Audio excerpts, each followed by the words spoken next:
성경에서 그 유래를 찾을 수 있는 것은 아닙니다.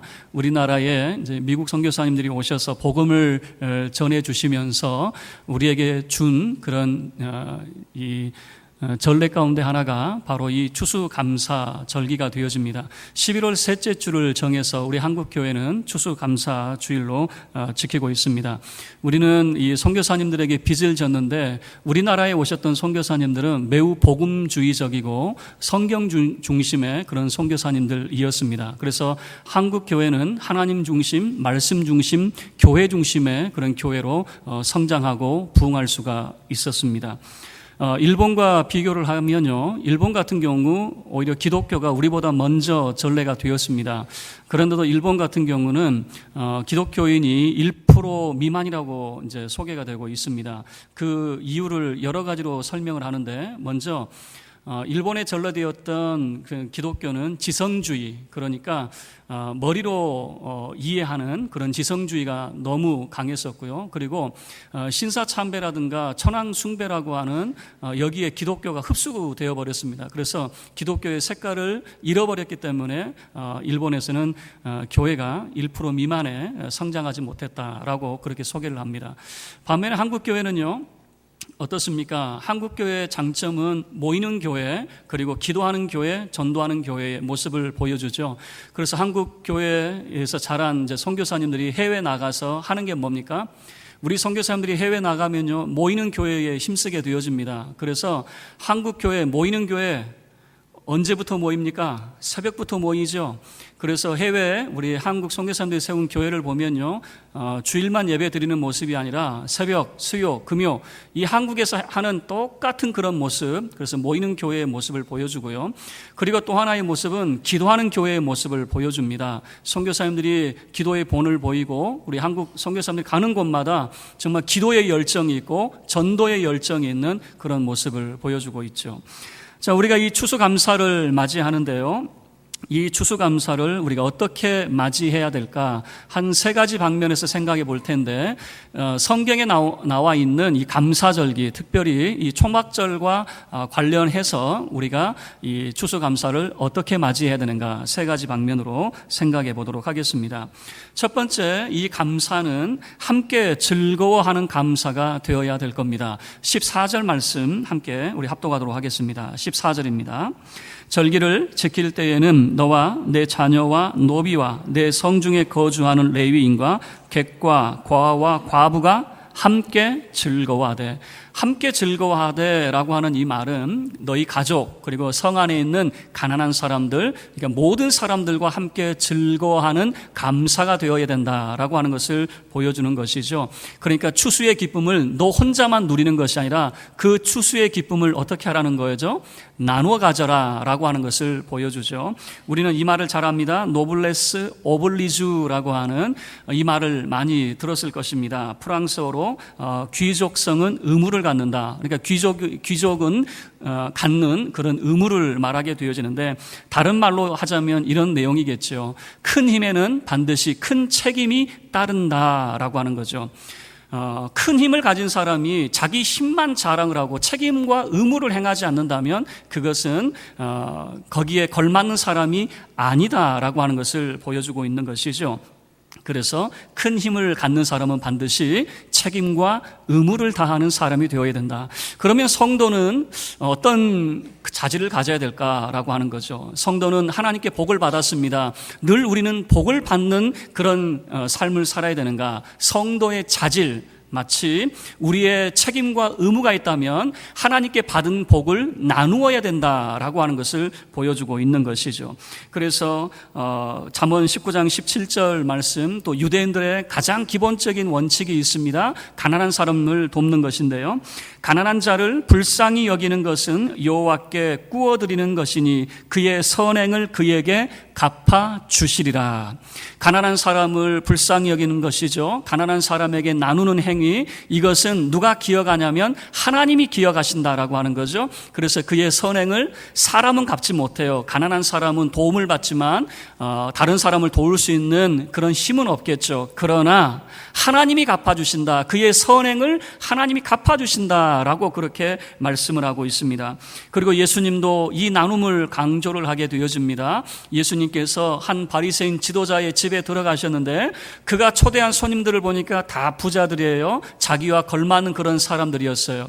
그래서 그 주인에게 하신 말씀이 이런 말씀을 하셨습니다. 누가복음 14장 13절 14절을 통해서 잔치를 베풀거든 차라리 가난한 자들과 몸 불편한 자들과 저는 자들과 맹인들을 청하라. 그리하면 그들이 갚을 것이 없으므로 내게 복이 되리니 이는 의인들의 부활 시에 내가 갚음을 받겠음이라 하시더라.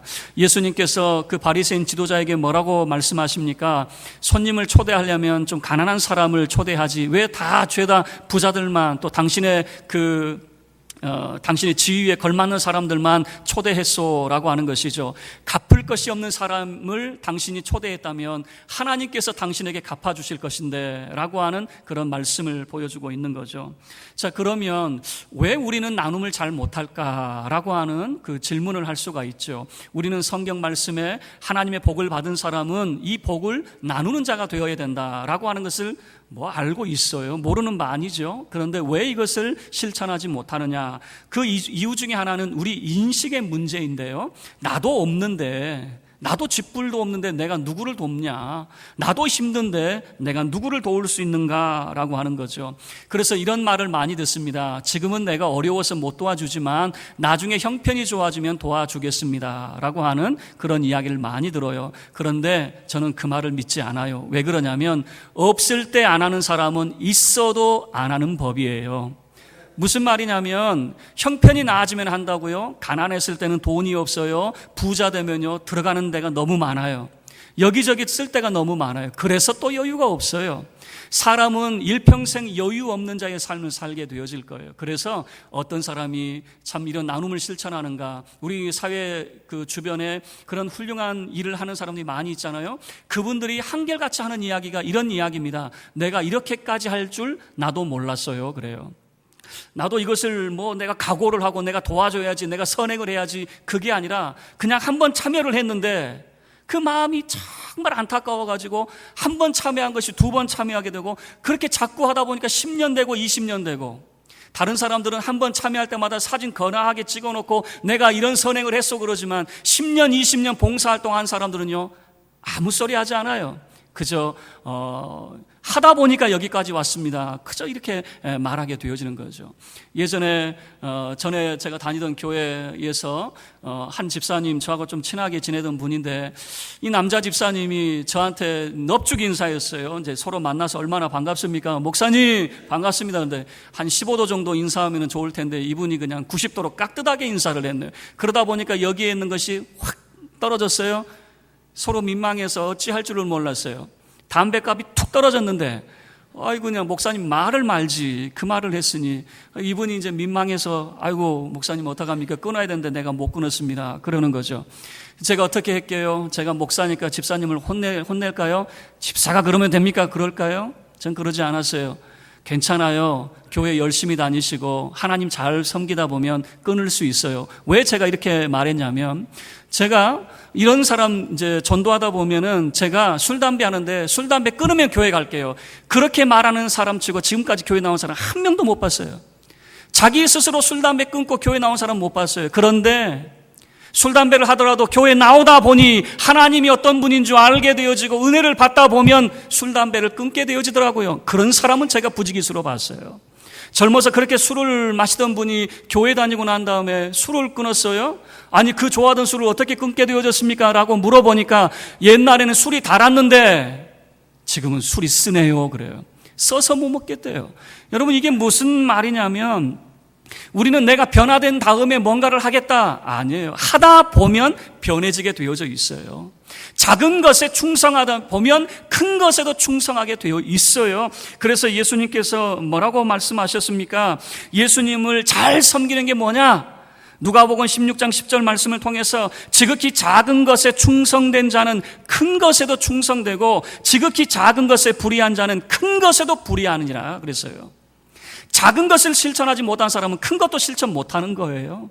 작은 것에서부터, 우리가 없을 때부터 나눔을 실천하는 거예요. 내가 쥐뿔도 없는데 아니에요.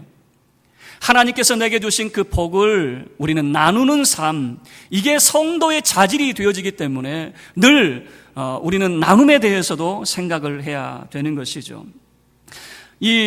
우리가 나눔을 잘 실천하지 못하는 이유 가운데 하나가 뭐냐면 늘 우리는 우리 삶 속에 있는 그런 어려움들 때문에 그렇습니다. 자, 이 부분에 대해서 이초롯이라고 하는 사람이 있는데요. 이 사람이 그래도 끝까지 포기하지 마라고 하는 책 가운데에 이런 표현을 썼습니다. 구름 없는 태양은 사막을 만든다. 이 이초롯이가 어떤 사람이냐면 노르웨이에 이 한국식 그 라면을 접목을 시킨 사람이에요. 그래서 현지화 시켜서 데이트를 시킨 그런 사람이거든요. 이 사람이 했던, 다시 한번 들어보세요. 구름 없는 태양은 사막을 만든다. 한참을 저는 생각을 했어요. 이게 무슨 말일까? 좀 좋은 말인 것 같은데 무엇을 말하려고 할까? 보세요. 구름이 없는 태양. 늘 우리는 우리의 삶 가운데 어려움이 없기를 바라요. 늘 맑은 태양만 있기를 원해요. 그런데 비구름이 없는 맑은 태양은 결국에는 가뭄을 만들고 결국에는 사막을 만든다는 사실이에요. 사막의 하늘은 1년 12달 비구름이 없는 그런 하늘 아니겠습니까? 맑은 하늘 우리가 원하죠. 그러나 그 맑은 하늘은 결국에는 우리에게 가뭄과 사막이라고 하는 그런 결과를 초래하게 되어질 뿐이죠. 내가 문제가 있어서 어려움이 있어서 내가 못하겠습니다. 아니에요. 이것을 우리가 이겨낼 수 있어야 된다라고 하는 것이에요. 그래서 감사라고 하는 것은 나눔이 있어야 됩니다. 그래서 함께 즐거워하는 감사가 되어야 됩니다. 이어령 씨가 지성에서 영성으로라고 하는 그런 책에서 이런 표현을 썼습니다. 의무는 지성을 낳지만 믿음은 영성을 낳습니다 라고 하는 표현을 썼어요. 그러면서 그 내용 가운데 자기 아버지 이야기를 했는데 유교 집안에서 자라다 보니까 교회를 다니지 않았어요. 그런데 자기 아버님이 늙음하게 예수를 믿게 되어졌어요. 그리고 아버지의 기도를 들어보니 참 기가 찬 기도를 하는 거예요. 세계 곳곳을 위해서 기도하는 겁니다. 세계 곳곳을 위해서 기도하고 기근을 만나고 풍랑을 만난 나라를 위해서 기도해주고 전쟁을 만난 나라를 위해서 기도해주고 오늘날 우리가 보면은 지금 프랑스에서 테러로 129명의 민간인들이 사망을 하게 되고 엄청나게 많은 사람들이 지금 부상을 당했잖아요. 자, 그런 나라들을 위해서 기도해주고 돌보는 거예요. 그리고 마지막에 이렇게 기도를 드리는 거죠. 그래도 하나님 남는 복이 있다면 우리 가족 그리고 우리 손주들에게 그 남는 복이 있다면 우리 가족에게 좀 주십시오라고 하는 그런 기도를 하셨다는 거예요. 여러분 생각할 때 참 뭐라고 그럴까? 예수 믿은 지 얼마나 됐다고 세상을 세계를 다 돌아보고 그리고 남는 복이 있다면 내 가족, 내 식구, 우리 손주들도 돌봐 주옵소서 이렇게 기도하느냐 그 말이에요. 여러분 그런데 그분이 이런 거죠. 늦게 예수를 믿게 되어졌지만 그래도 잘 믿고 있다 그 말입니다.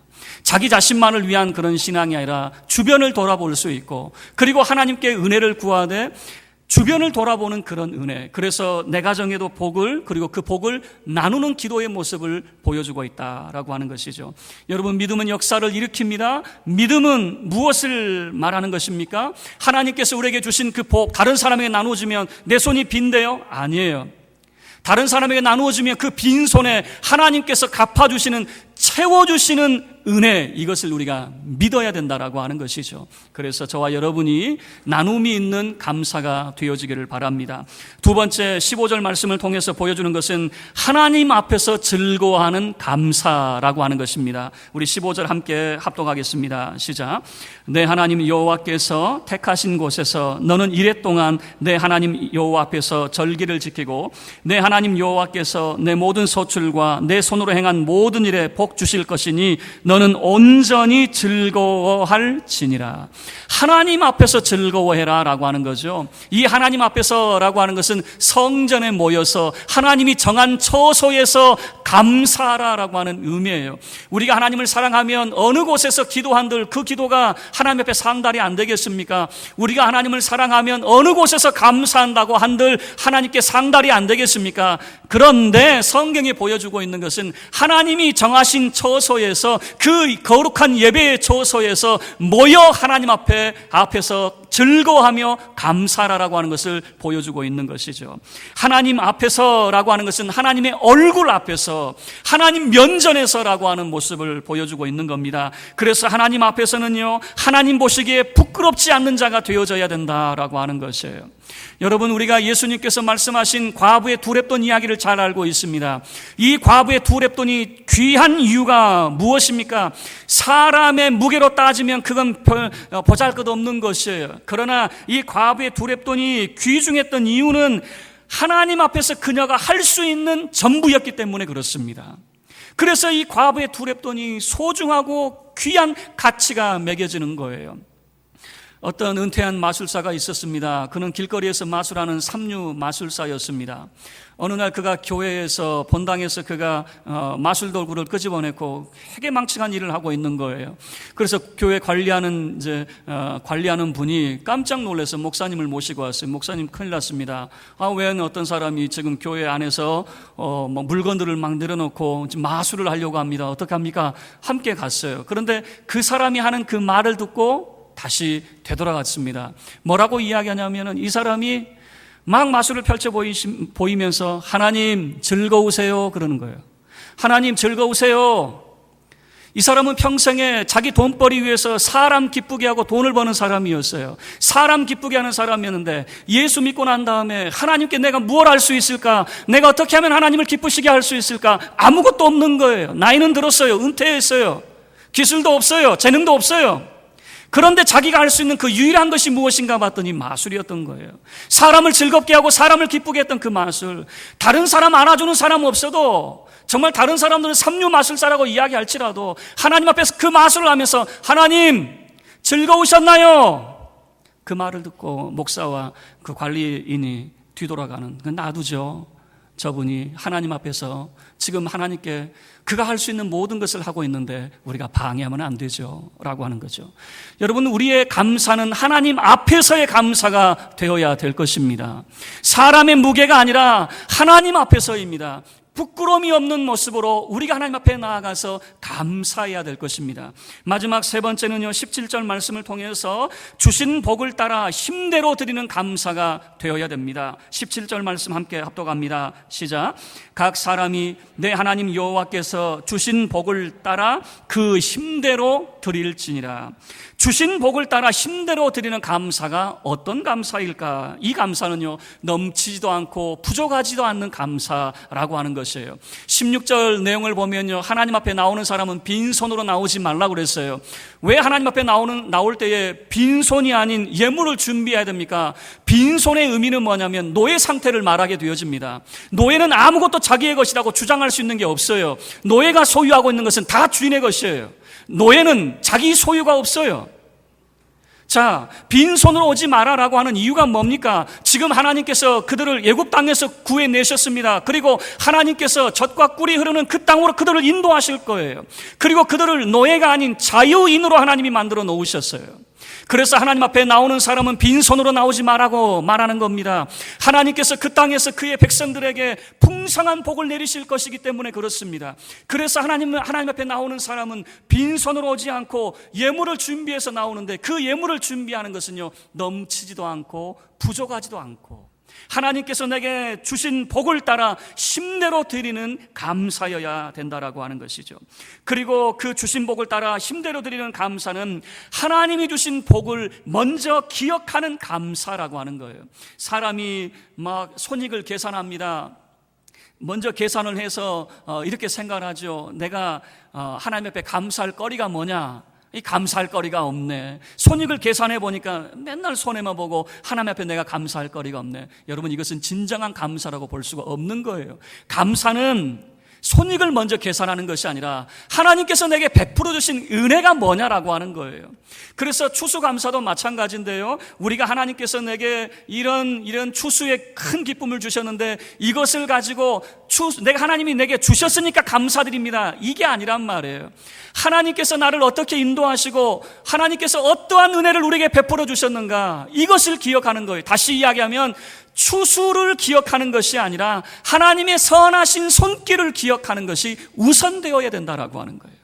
그래서 감사는 손익을 계산하는 것이 먼저가 아니라 하나님께서 내게 베풀으신 은혜가 뭔지, 하나님께서 내게 베풀으신 그 복이 뭔지, 이걸 먼저 기억하고 하나님 앞에 나아가는 것이다라고 하는 거죠. 그리고 하나님 앞에 드리는 이 감사는 자원함으로 드리는 감사여야 된다라고 하는 거예요. 왜 우리 가운데 자원함이 있어야 되냐면요, 하나님 앞에 드리면서 이게 아까우면 안 돼요. 이게 아까워서 드리고 난 다음에 야, 이거 좀 뺄까? 너무 많이 한 거 아닐까? 왜 이런 생각이 듭니까? 그 생각이 드는 이유는 이거죠. 이건 내 것이고 이건 하나님의 것이니까. 내 것과 하나님을 구분하는 것은 이게 잘못된 거예요. 내 것과 하나님을 구분하다 보니까 자원하는 마음이 사라지는 거예요. 하나님 앞에 예물 드리는 사람은 항상 이런 태도를 가져야 됩니다. 하나님 것 내 것이 아니고 내게 주어진 모든 것이 다 하나님의 은총의 선물입니다 라고 하는 신앙의 고백이 있어야 돼요. 그래서 하나님의 것을 하나님께 드리는 기쁨과 자원함으로 하나님께 드리는 이 예물이 되어야 되는 것이죠. 하나님의 것을 하나님께 드리면서 아까워할 수 있나요? 이거 조금 내가 너무 많이 하는 거 아니야? 이런 생각이 들 수 있을까요? 여러분 기억하세요. 자원하는 마음입니다. 그 자원하면은 하나님께서 올해도 내게 이렇게 풍성한 은혜를 주심에 대해서 감사합니다. 오직 하나님께서 내게 베풀어 주신 그 은혜만을 기억하고 기쁨으로 자원함으로 기꺼이 하나님 앞에 드리는 예물이 되어야 된다라고 하는 것이죠. 말씀을 마치도록 하겠습니다. 우리는 추수감사 절기를 지내면서 이 성경에서 나오는 감사절기, 특별히 이 초막절과 관련되어서 우리가 함께 생각을 해봤습니다. 세 가지예요. 먼저 우리의 감사는 이웃과 함께 나눔이 있는 그런 감사가 되어야 될 것입니다. 두 번째는 하나님 앞에서 드리는 감사가 되어야 될 겁니다. 하나님 앞에서 부끄럽지 않은 신앙의 모습으로. 그리고 세 번째, 마지막으로는 하나님께서 우리에게 복 주신 대로 우리가 힘을 다하여 하나님 앞에 드리는 감사가 되어야 될 겁니다. 넘치지도 부족하지도 않는 감사, 그리고 하나님 앞에 자원함으로 드리는 감사, 그리고 손익을 계산하는 것이 아니라 하나님께서 베푸신 그 은혜를 먼저 기억하는 감사가 되어야 될 겁니다. 저와 여러분이 함께 즐거워하고 하나님 앞에서 즐거워하고 주신 복을 따라 힘대로 드리는 감사가 있는 저와 여러분이 되어서 하나님께서 여러분의 손에 다시금 풍성함으로 채워지는 은혜가 있게 되어지기를 주의 이름으로 축원합니다.